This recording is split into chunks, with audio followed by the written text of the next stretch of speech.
Bonjour tout le monde et bienvenue dans ce briefing des marchés du 30 octobre 2020. Avant toute chose, je vous laisse prendre connaissance de l'avertissement légal sur les risques.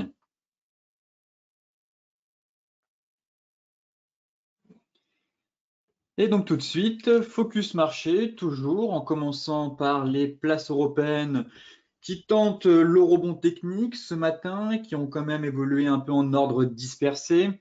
Hier, après avoir entendu la Banque centrale signaler son intention d'agir en décembre pour contrer les effets de la deuxième vague de pandémie qui déferle actuellement sur l'Europe. Alors, si elle n'a pas modifié les paramètres de sa politique, l'institution a laissé entendre très clairement qu'elle se tenait prête à les ajuster dès sa prochaine réunion, répondant tout simplement aux attentes des marchés. Alors, lors de sa conférence de presse, Christine Lagarde a expliqué que les prévisions de croissance à court terme se dégradaient très clairement et que les pressions sur les prix demeuraient contenues. Alors, ces annonces sont conformes aux prévisions des intervenants de marché qui estimaient majoritairement que la BCE attendrait sa réunion de décembre pour agir face à la deuxième vague de Covid-19 qui vient de conduire tout simplement la France et l'Allemagne à annoncer de nouvelles mesures de confinement susceptibles de peser sur leur économie, puisque de nombreux économistes maintenant parlent et estiment qu'il est probable qu'on ait une contraction de l'économie au quatrième trimestre, ce qui viendrait pénaliser fortement l'actuelle reprise qu'on constatait, mais même si elle commençait un peu à se tasser. Et là, avec un mois de confinement dans plusieurs États de la zone euro, ça risque fortement d'impacter les prévisions de la BCE concernant le quatrième trimestre. Toutefois, on a eu des beaux chiffres ce matin sur le PIB et la croissance française et en Allemagne au T3. On fera un point dans la partie macro justement. Cet élément-là permet justement de déclencher un rebond technique à court terme. Côté US, hier, on a toujours eu des investisseurs qui se sont rués sur les grandes valeurs technologiques juste avant la publication de leurs résultats. On a aussi eu des nouveaux chiffres économiques qui ont un peu calmé les inquiétudes sur l'impact de la pandémie, puisque l'optimisme du marché, lui, a été alimenté par l'annonce d'une hausse de 33,1% du PIB américain en rythme annualisé. Donc ce matin, on a eu les chiffres en zone euro. Hier, c'était pour le PIB américain, donc en rythme annualisé sur la période de juillet-septembre. Une croissance sans précédent quand même depuis le début de cette statistique en 1947, ainsi que on constate la baisse des inscriptions hebdomadaires au chômage. Donc des données macro plutôt encourageantes hier d'un point de vue aux US et pareil ce matin en zone euro. Néanmoins, après la clôture, on avait les résultats de Apple, Amazon et Alphabet. Et Apple perdait 4% quand même dans les transactions après la clôture. Le géant américain ayant déçu les investisseurs en annonçant une baisse de ses ventes d'iPhone plus prononcée que prévu, tandis que Facebook mettait en garde contre une année 2021 plus difficile que prévu, malgré un chiffre d'affaires qui reste quand même au-dessus des attentes au troisième trimestre. Enfin, concernant Amazon, le titre, lui, reculait pour sa part de 2% en après-bourse. Le numéro 1 du commerce en ligne dit attendre une hausse de ses ventes durant la période des fêtes de fin d'année, mais aussi de ses coûts liés à la pandémie de Covid-19. Effectivement, face à un nouveau confinement, les géants de la tech devraient encore profiter de la situation. Toutefois, n'oublions pas qu'on est quand même sur des niveaux très haut et que la moindre déception est tout de suite sanctionnée par le marché. Rappelez-vous, on a quand même eu SAP en ce début de semaine. SAP, l'un des leaders l'un des leaders en Europe sur la tech. Vous voyez que le titre a un peu orienté sa stratégie et derrière, sanction tout de suite, moins 20%. Donc, pareil sur les techs, on est sur des niveaux très hauts. Les investisseurs ont été très optimistes sur les perspectives de croissance et des résultats. Donc, attention, puisque voilà, la moindre mauvaise news pourrait très clairement plomber un peu le secteur technologique. Côté macro, justement, eh bien, comme je vous le disais en introduction, on a eu le PIB en zone euro et USA aux États-Unis pour le troisième trimestre. Donc, belle reprise. Effectivement, un beau V, hein, comme on peut le constater. Toutefois, il va falloir maintenant confirmer, j'ai envie de dire, transformer l'essai pour les trimestres suivants. Et actuellement, ça s'annonce quand même compliqué, étant donné qu'on fait face à de nouvelles restrictions, de nouvelles mesures, que nous n'avons toujours pas de vaccin, et que même si le confinement qu'on est en train de vivre actuellement en zone euro n'est pas aussi drastique et n'est pas un confinement total, on peut appeler ça partiel, puisque l'économie continue de tourner, cela va obligatoirement impacter l'économie à moyen long terme. Toutefois, l'économie de la zone euro, elle, a dépassé les attentes en affichant une croissance de 12,7% au troisième trimestre. Sur la période allant de juillet à septembre, le PIB corrigé des variations saisonnières de la région a augmenté, comme je vous le disais, de 12,7 par rapport au trimestre précédent. À titre de comparaison, eh bien, les analystes attendaient un rebond de l'activité de l'ordre de 9,5% après la chute de 11,8% du PIB de la zone euro au deuxième trimestre. Donc, des chiffres meilleurs qu'attendus, plutôt encourageants pour la suite. Toutefois, en rythme annuel, c'est-à-dire en comparaison avec le même trimestre de l'année précédente, le PIB de la zone euro ressort encore en baisse de 4,3%, ce qui signifie que l'activité n'a pas encore totalement retrouvé voilà, ses niveaux d'avant-crise.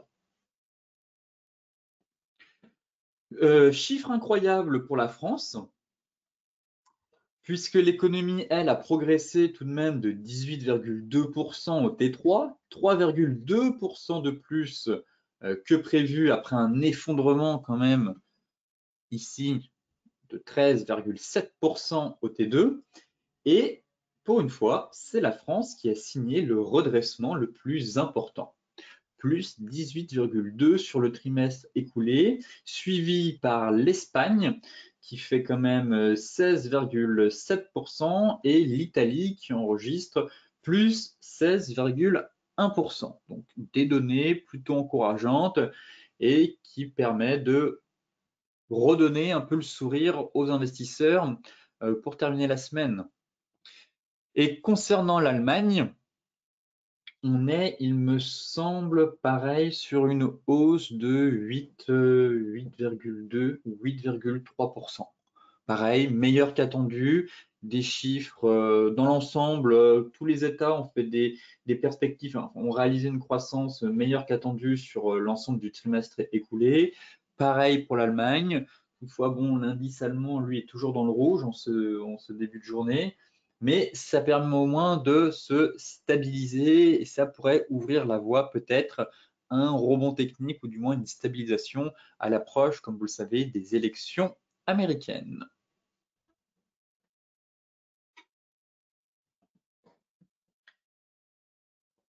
Tout de suite, intéressons-nous à notre indice national, le CAC 40, qui tente de rebondir sur sa fameuse zone de polarité.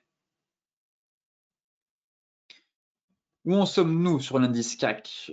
On s'est fait quelques frayeurs, tentative d'incursion sous cette zone 4006-4550. Hein. Pour rappel, c'est cette fameuse zone de polarité juste ici, testée en 2014, tout le long en 2016. Pareil qu'on a fait la chute fin 2018. Et puis là, encore une fois, on a travaillé pas mal de fois en données hebdomadaires durant le mois de mai. Et là, on est venu se poser en tout cas pile poil dessus. Étant donné qu'il y a de la volatilité, normale que l'on fasse quelques excès, mais tant que nous n'avons pas une clôture sous cette zone, eh bien, difficile d'entrevoir une chute plus profonde. Toutefois, il ne faut pas l'exclure non plus. On a quand même des niveaux de prix intéressants à venir chercher ce gap. Et j'estime que oui, si on clôture sous cette zone, une stratégie baissière pour aller chercher le comblement du gap ici vers les 4350 est un scénario plausible et envisageable. Par contre, maintenant, ce qui va nous intéresser, ça va être d'affiner cette stratégie à court terme. On avait quand même des indicateurs qui étaient en survente, des prix très éloignés de la Tenkan, des prix, voilà, indicateurs RSI qui rentraient quand même dans une belle zone de survente. Donc, on peut toujours assister à un rebond technique ou une phase de stabilisation afin un peu de dégonfler ces indicateurs. Derrière, effectivement, on constate qu'on a quand même un très bel avalement 4 heures qui vient de se matérialiser. Toutefois, j'attendrai quand même confirmation avec un avalement daily. Actuellement, on a fait un beau gap baissier. Derrière, on est en train de réattaquer et de reconquérir un peu les niveaux de résistance petit à petit. En tout cas, on s'est fait une frayeur, mais on a le sentiment que le marché, dans l'immédiat, n'a pas envie d'aller plus bas et pourrait potentiellement déclencher un rebond technique si cet avalement est confirmé.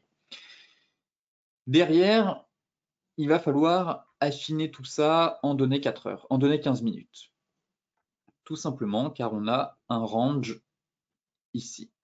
Voilà, on a un très beau range, voire un triple bottom, donc un triple creux qui est en train de se matérialiser. On est pile poil sur la borne haute. Donc effectivement, une cassure des 4006 permettrait à l'indice de reprendre des couleurs et de déclencher un rebond technique pour aller chercher les 4680, 4660. À peu près, si on reporte l'objectif théorique de ce range, voilà, ce serait un objectif de prix vers les 4680. Par contre, si les prix sont maintenus en échec sur la borne haute, pour l'instant, il n'y a pas de chandelier de retournement dans l'immédiat. Donc, les acheteurs, très clairement, gardent la main depuis ce matin. Mais si d'ici là, on constate un retournement de marché, eh bien, stratégie de ping-pong entre les deux bornes pour viser la borne basse. Et en cas de cassure, de sortie par le bas, le but serait d'aller chercher voilà, les 4333 dans un premier temps. Ici derrière, on va un peu plus loin, 4350. Donc voilà un peu le scénario de court terme à prévoir sur l'indice CAC 40. Tout va se passer dans ce range 15 minutes. Ce serait bien d'attendre une bougie 1 heure au-dessus des 4006 pour confirmer la cassure. Et peut-être que le CAC pourrait enfin déclencher, sans parler de reprise haussière, mais plutôt de rebond technique à court terme à l'approche des élections américaines. Le DAX, c'est exactement le même scénario. On constate quand même que on est quasiment venu chercher l'objectif théorique de l'épaule tête-épaule. Comme vous pouvez le voir, voilà, juste ici, donc magnifique épaule tête-épaule ou double, enfin ou triple sommet, peu importe, une figure de retournement en tout cas. Un indice quand même plus fébrile que le CAC 40 puisqu'on est encore dans le rouge, on n'a pas vraiment un avalement et on est encore une fois sous le niveau de résistance. Pour l'instant, on n'achète pas une résistance, enfin, on ne se positionne pas sous une résistance, on attend sa cassure. Et là, ce serait une cassure très claire, très nette des 11 600, allez, 11 620 à peu près pour être sûr, 11 600, 11 620 points. Derrière, c'est exactement le même scénario. L'objectif, par contre, de cette figure, et c'est un objectif théorique, ce serait de retourner sur cette fameuse zone. Vous voyez, juste ici, on a une très belle zone de prix. Voilà. Très belle zone de prix aux alentours des 11 250, 11 325, une belle zone de polarité. Et cela correspond aussi à notre objectif théorique. Et pareil, si on décide d'affiner notre stratégie, en données 15 minutes, on obtient la même chose. Seulement que le CAC 40 est sur la borne haute de son range, alors que le DAX est actuellement au milieu.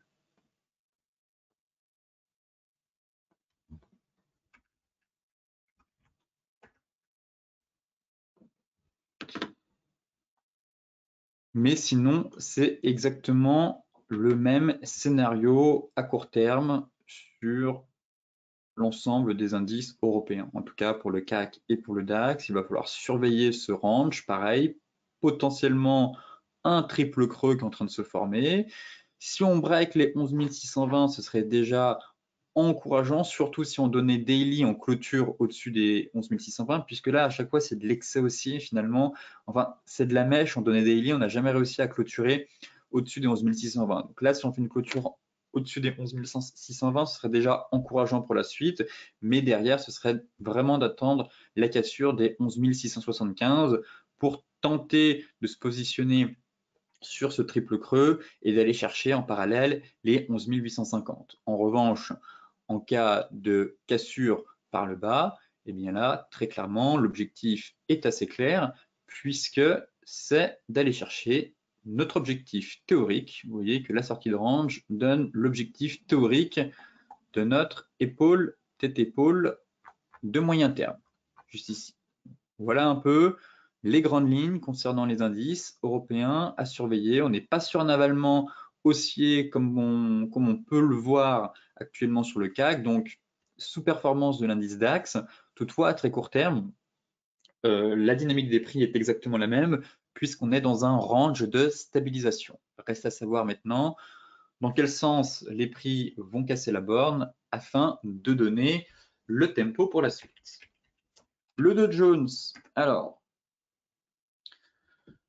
le Dow Jones qui est quand même dans le rouge depuis ce matin, plombé par les résultats des techs.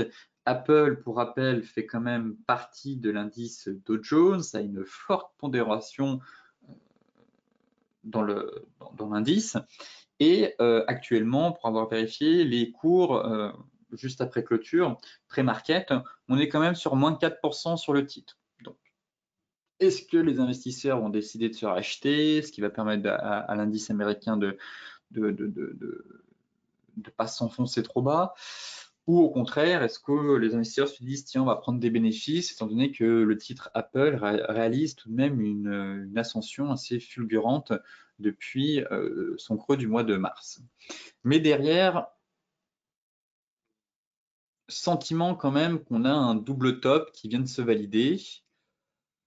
On est vraiment sous un gros niveau de support, les 26 680. C'est vrai que si on prend la mèche comme ligne de coup, on peut se dire que le double top n'est pas tout à fait validé, mais un canal haussier avec une sortie par le bas, potentiellement une Island Reversal ici. Toutefois, elle peut encore dysfonctionner, comme exactement l'autre fois on en avait une ici. Vous voyez, on monte, on fait un beau gap, quelques bougies, et on gap au même endroit. Ça fait ce qu'on appelle un îlot de retournement. Derrière, c'est censé retourner le marché. Bon, ici, elle n'a pas fonctionné. Mais force est de constater que nous avons exactement la même configuration ici, hein. Un gap haussier, on évolue, seulement que là on a fait quand même plusieurs bougies, et derrière de nouveau un gap sur la même zone qui nous invite à la prudence puisque ce pattern constitue un chandelier de retournement, à savoir une Island Reversal. Derrière, sortie par le bas du canal baissier, on enfonce les supports, sentiment qu'on est aussi en train de valider un peu un double top, mais à l'approche des élections, est-ce que les investisseurs vont s'emballer et céder à la panique? Délicat de dire, étant donné le contexte actuel. Mais le sentiment que l'évolution de Covid eh bien, prend le dessus et que finalement l'élection américaine pourrait tout simplement être un non-événement à moyen terme. Si on regarde les futurs, justement,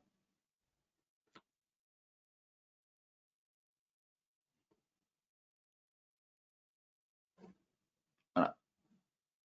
Bon, finalement, ce matin, on perdait quasiment plus de 1,5% sur le Dow Jones. Là, on perd seulement 0,6. Toutefois, voilà, cette bougie flux qu'on a eue enfonce très clairement la ligne de coup de ce double top. On pourrait très bien faire un pullback et gros risque de dégringolade derrière. Alors, pour ma part, on a des beaux niveaux de support. Vous voyez qu'on a une belle kit jaune qui est venue se mettre à plat sur cette belle zone de prix. Je vais repasser sur le cash. C'est un peu plus propre. Donc on est quasiment venu la chercher, en tout cas sur le futur, on a cette Kijun, et là on a la MM50. Vous voyez qu'à chaque fois, cette MM50 ici, elle sert de support, hein, ou même de résistance qu'on a cassé, qu'on est venu faire le pullback. Ici, on a essayé un peu de la transpercer un peu dans tous les sens, mais elle a bien bloqué les prix durant quelques semaines. Et là, pareil, elle pourrait de nouveau faire office de support. Donc très clairement, je m'attends à ce que ce double top soit validé si on clôture sous la MM50. Après, il resterait bien entendu la Kijun, mais je considère que la MM50 est plus pertinente que la Kijun. Et derrière, si on mesure la hauteur de cette figure, eh bien, risque de dégringolade. Toutefois, je ne vais pas partir dans des prévisions trop alarmistes à l'approche des élections américaines, car je n'ai absolument aucune idée de comment va réagir le marché aux élections la semaine prochaine. Mais en tout cas, je note tout de même une dégradation de la dynamique haussière qu'on avait pu avoir sur l'indice américain. Derrière, est-ce que ça va partir dans un range ou au contraire délivrer un signal de retournement de moyen terme pour venir combler les deux gaps qui sont restés ouverts juste ici. Donc là, on est venu combler ce premier gap-là, on tente de reprendre un peu des couleurs, avoir la bougie du jour. Effectivement, on a une bougie flux, là on fait un peu un espèce de, pas de doji, mais ce que j'appelle un short day comme bougie, pas très significative en tout cas.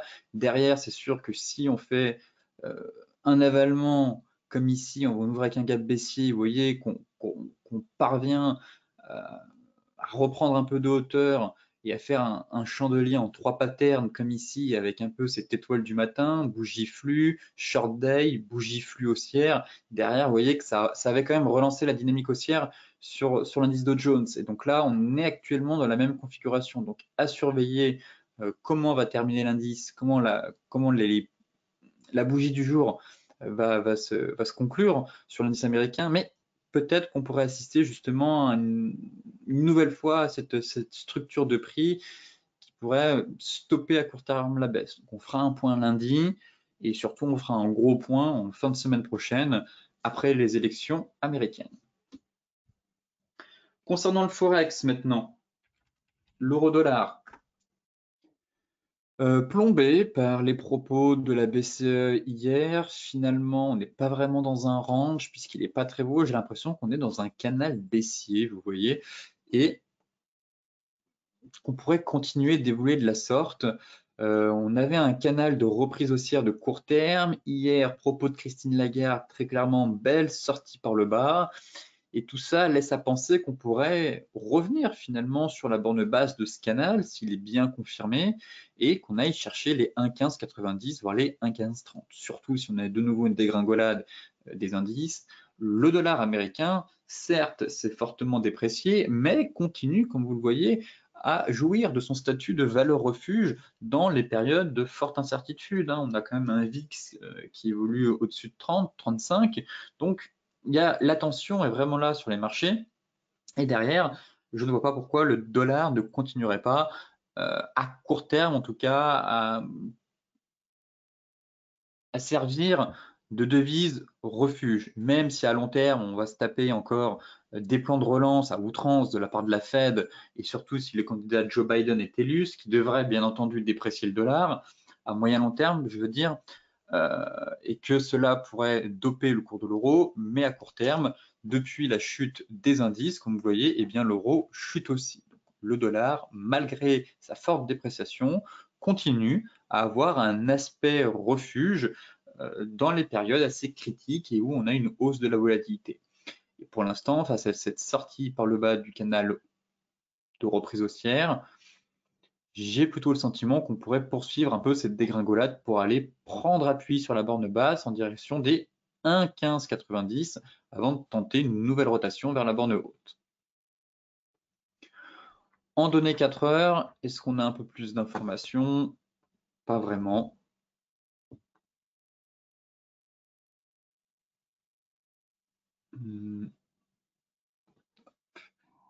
Pas vraiment. En données 4 heures, on est dans une tendance baissière, pas de divergence. Pour le moment, ça tente de se stabiliser.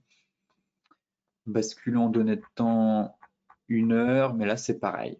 Vous voyez, plutôt une stratégie baissière et essayer de trouver des patterns comme ici, vous voyez, la cassure Tenkan Kijun dans le sens du flux, hein, puisque le nuage est à l'horizontale. Ici, pareil, cassure Tenkan Kijun dans le sens du flux avec un stop placé juste au-dessus. Et généralement, voilà, ça donne des belles accélérations, puisque là, à court terme, on est dans un flux baissier. Donc, à attendre.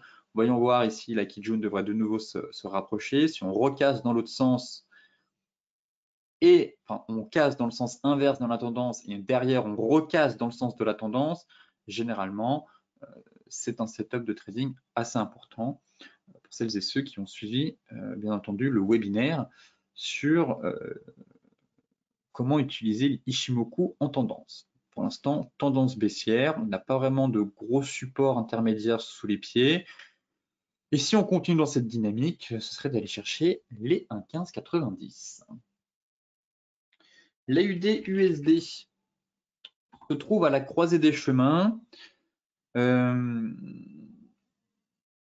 Pareil, ici, on avait quand même une belle cassure Tenkan Kijun en données 1 heure, puisque le nuage est à la baisse. Logiquement, un stop loss placé ici. Pour le moment, ça ne semble pas partir. Toutefois, je note que on est sur une énorme zone de support. Comme vous le savez, on l'a clairement identifié ici, cette fameuse zone à 0,7020 qui a été testée à de nombreuses reprises par le passé, ici, ici, ici. Donc là, on est quand même sur 3 points de contact en seulement 1 mois. Derrière, si ça lâche, autant vous dire que ça devrait accélérer. Et je constate qu'on a un très beau triangle descendant actuellement. Voilà, triangle descendant. On a tenté l'incursion hier sous le triangle. Toutefois, il faut attendre la clôture pour éviter de se faire piéger. Là, c'est une mèche. On est sur une zone, hein, donc elle est assez large. Vous voyez qu'on peut faire une incursion et derrière, hop, on clôture au-dessus de la zone. Donc, attendre la cassure, et ce serait pas le scénario, mais la stratégie à surveiller d'ici la semaine prochaine, notamment avec les élections US. Ça devrait logiquement déclencher un mouvement directionnel. Mais en tout cas, sentiment qu'on consolide dans une figure chartiste, qu'on est sur un gros support technique et que derrière, si ça lâche, eh bien, on pourrait très facilement aller chercher les moyennes mobiles 200 pour un trade swing à 0,68. En données 4 heures, pas forcément de bougie de retournement. On a tenté bon, l'avalement 4 heures ici, mais je me méfie, on travaille surtout un support. Donc encore une fois, on ne vend pas un support, on attend sa cassure. En données 4 heures, je ne vois pas dans l'immédiat, à part cet avalement ici qu'on a eu en fin de journée, mais ça n'a pas l'air d'avoir bien pris. Vous voyez, autant ici, bon, ça permet de relancer, surtout qu'on avait une belle divergence. Là, on n'a pas de divergence, on a juste un chandelier, donc il manque un peu d'éléments techniques, une corrélation, j'ai envie de dire, d'éléments techniques qui permettraient d'affirmer ce rebond. J'attends surtout de voir comment on va réagir face à ce support et s'il va céder sous la pression vendeuse ou pas. Et en données 1 heure, très légère divergence ici, pareil, plus l'impression qu'on tente de se stabiliser dans un range. Pareil, beaucoup de moyennes mobiles 50 en soutien. Encore une fois, hein, ici, cassure Tenkan Kijun, mais bon, observez aussi, hein, il ne faut pas vendre ou acheter à l'aveugle les cassures Tenkan Kijun. Là, elle est confirmée sous un énorme niveau de support. Donc forcément, elle pourrait très bien dysfonctionner. Hein. Si on a vu cette cassure Tenkan Kijun juste sous ce niveau-là, on est déjà plus à l'aise pour mettre en place notre stratégie vendeuse. Car là, très clairement, quand c'est validé, on se dit on vend un support. Donc, à éviter. Il ne faut pas qu'on ait des gros obstacles, surtout une zone hebdomadaire. Étant donné que là, on a une très grosse zone hebdomadaire, il est préférable d'attendre d'être en dessous pour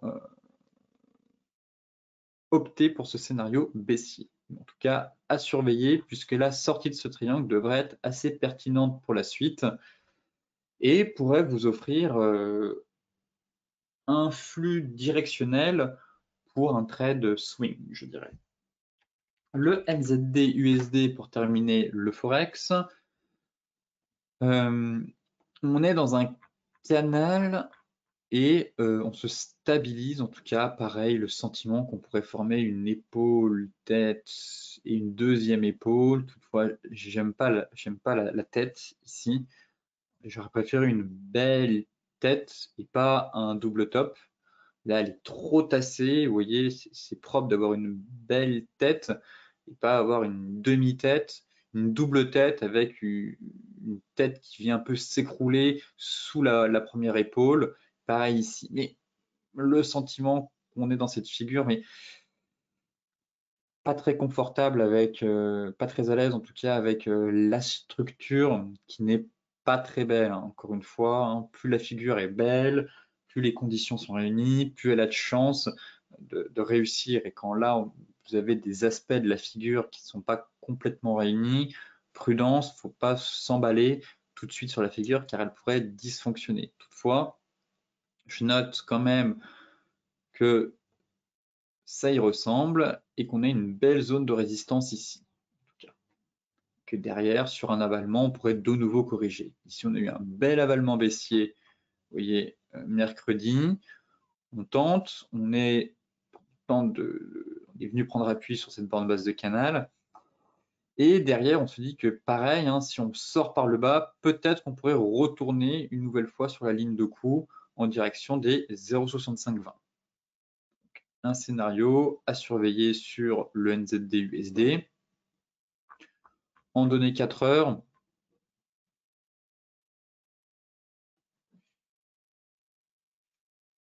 pas beaucoup d'informations. Voilà, qu'on a quand même un bel avalement sur la borne basse de ce canal haussier. Donc, il serait préférable d'attendre la cassure pour aller chercher la ligne de coup de cette pseudo, on va dire, épaule tête épaule. Et en données 1 heure, petite divergence ici. On a tenté de valider une divergence. En soi, elle est passée, très légère. C'est aussi ça qui a permis le rebond sur la borne basse du canal. Et sinon, on est à peine venu chercher les 38,2 pour l'instant. À surveiller en tout cas le breakout de la borne basse du canal qui pourrait voilà, confirmer un peu ce scénario et avec un retour sur les 0,6520. On a quand même un joli avalement baissier qui s'est formé sur cette zone de prix. Le gold maintenant, qui logiquement a pris, on va dire, subi quelques bénéfices, étant donné que les indices ont quand même bien chuté cette semaine, que le gold subit lui aussi quelques prises de bénéfices pour combler un peu les pertes que les investisseurs ont subies sur le marché action. En tout cas, pour l'instant, à moyen long terme, la dynamique reste haussière. On tente de faire un peu ce pullback sur ce biseau, toujours pas de signal technique haussier tant qu'on n'a pas franchi cette zone, donc c'est vrai qu'il ne se passe pas grand-chose sur l'once d'or. Je n'exclus pas non plus finalement une dégringolade en direction des 1800, sur de venir prendre appui sur la MM200. Pour le moment, ça tient. Je ne privilégie pas ce scénario tant que, en données hebdomadaires, on n'a pas une cassure de la Kijun. Très clairement, vous voyez qu'à chaque fois, les prix sont nuls à tester. Ici, bon, voilà, c'était quand il y a eu le sell-off. Derrière, ça a tout de suite repris. Mais quand même, depuis 2019, la Kijun a été franchie à la baisse que très peu de fois. Pareil, je continue de dire que la tendance reste haussière de toute façon sur le gold et que à court terme, bien entendu, le gold peut subir quelques bénéfices, des prises de bénéfices, ça paraît logique, mais qu'à long terme, surtout si les banquiers centraux vont nous réinjecter 500, 1000, 1500, que sais-je, enfin des liquidités à foison sur les marchés, eh bien cela va profiter au cours de l'or.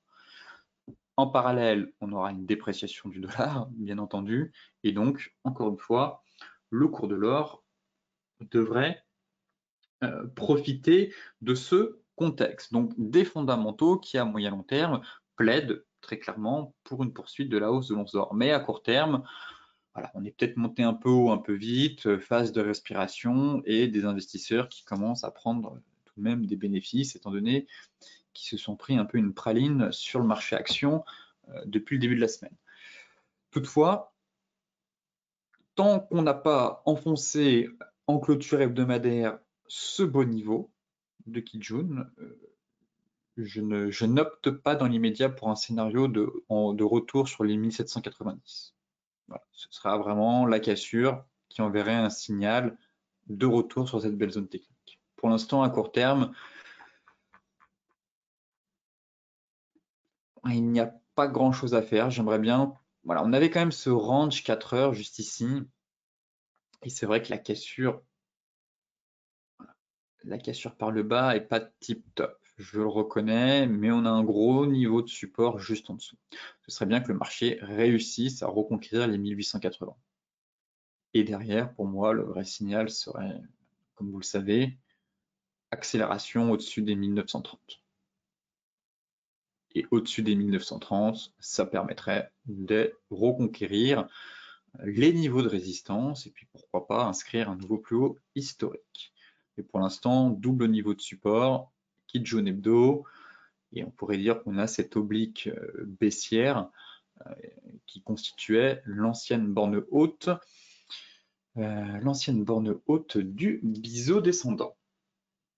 Le Brent sorti par le bas, premier palier atteint, à savoir les 37,30.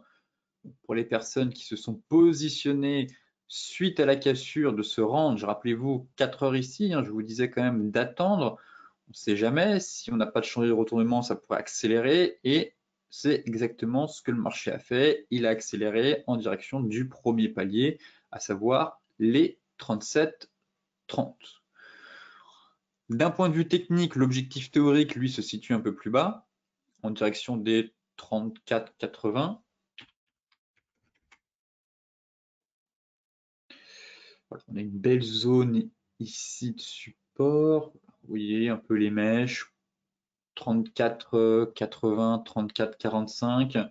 Voilà, on est venu faire quelques mèches ici, travailler à de nombreuses reprises ce niveau sur toutes les mèches, vous voyez. Donc, pour l'instant, on est sur support, pas de bougie de retournement. Et pareil, si on enfonce ce support, on risque d'aller chercher le comblement du gap, le prochain palier en direction des 34,80. Un flux baissier actuellement sur le secteur pétrolier, et voilà, je l'avais même pas vu, mais c'est super propre. Encore une fois, propreté de l'analyse technique, c'est remarquable. Mais vous voyez, voilà, 38,2. L'objectif théorique de cette sortie de range par le bas correspond au 38,2 de la dernière vague de hausse depuis le mois de mars. Et là, à partir de là, je continue d'être baissier sur le pétrole tant que j'ai pas un chantier de retournement. On est quand même sur un support, donc ce serait bien d'attendre la cassure du support. Celles et ceux qui sont déjà en vente depuis le point haut ici ou à la cassure, eh bien vous baissez votre stop. Vous ramenez votre stop un peu plus bas, au-dessus de la résistance des 39,5. Et puis si le marché remonte, tant pis, vous êtes sorti par le marché, mais vous avez quelques gains. Et puis si derrière il accélère, eh bien au contraire, ça va maximiser vos gains. Mais en tout cas, on a un très très beau niveau ici sur les 38,20 aux alentours des 34,8. En données 4 heures, bon, on tente la divergence, mais elle n'est pas validée. On va surveiller, juste ici. Voilà, on est en train de la former. Belle divergence, mais elle n'est pas validée. Tant que ce n'est pas validé, les vendeurs gardent la main. Par contre, oui, si on commence à remonter et qu'elle se valide, là, il faudra penser à déboucler sa position vendeuse. Tant qu'elle n'est pas validée, il faut privilégier le sens du flux qui est baissier avec un objectif théorique qui se situe quand même un peu plus bas. Le light, bon, c'est exactement la même chose, hein. C'est exactement la même chose, seulement qu'on est en retard sur la cassure de range. On n'a pas de divergence aussi 4 heures qui est en place. Le Brent est plus propre techniquement, je trouve. Mais voilà, cassure du range hier, par contre, par le bas. Et là, on est plus sur le pullback. Donc derrière, ce serait d'aller chercher les 33,55. Et ici, j'ai bien envie de savoir à quoi correspond les 38,2 de retracement de la dernière vague de hausse. Ah, on est venu chercher les 23,6. Et 38,2, c'est quand même, c'est assez bas les 38,2. 33,55, ça me semble pas mal dans un premier temps. Et peut-être 31. 31. Ouais, 31,90, 32. Bon. 33,55, ça me semble être un bel objectif. En tout cas. Mais pareil, hein, sortie de range par le bas, cassure, tentative de pullback, toujours pas de changer de retournement. Chikou libre de tout obstacle, hein, on est sous MM50, sous Kijun, sous MM50, enfin sous MM50, sous Kijun, sous MM200. Bon, les vendeurs ont de quoi enfoncer le clou, hein, très clairement, ils peuvent très bien aller chercher les 33,55 au cours des prochains jours. Il y a de la marge sur le pétrole, hein, étant donné le contexte, hein, je ne serais guère étonné qu'on ait une correction plus profonde sur l'ensemble du secteur pétrolier. Enfin, pour terminer ce briefing, le Bitcoin qui lui se stabilise toujours finalement dans un range, belle dynamique haussière, porté par un news flow positif continu. Je vous invitais à remonter votre stop tranquillement pour celles et ceux qui se sont positionnés peut-être à la cassure de ce double creux, peut-être à la cassure des 12 000, avec un stop assez large, hein, on a pas mal de volatilité sur le marché. Le Bitcoin de base est très volatile, donc on ne met pas son stop trop près, mais suffisamment large pour éviter ces mèches, si vous voulez, le temps qu'on stabilise. Et là, rien n'a changé en fait. Le flux est haussier, pas d'essoufflement, pas d'essoufflement sur la crypto. On tente de sortir par le haut de ce canal. Est-ce que c'est un peu prétentieux de la part de la crypto de vouloir tout de suite sortir par le haut et accélérer? Bon, phase de stabilisation, en tout cas, je verrais bien un range, voilà, qui est en train de se matérialiser en tout cas.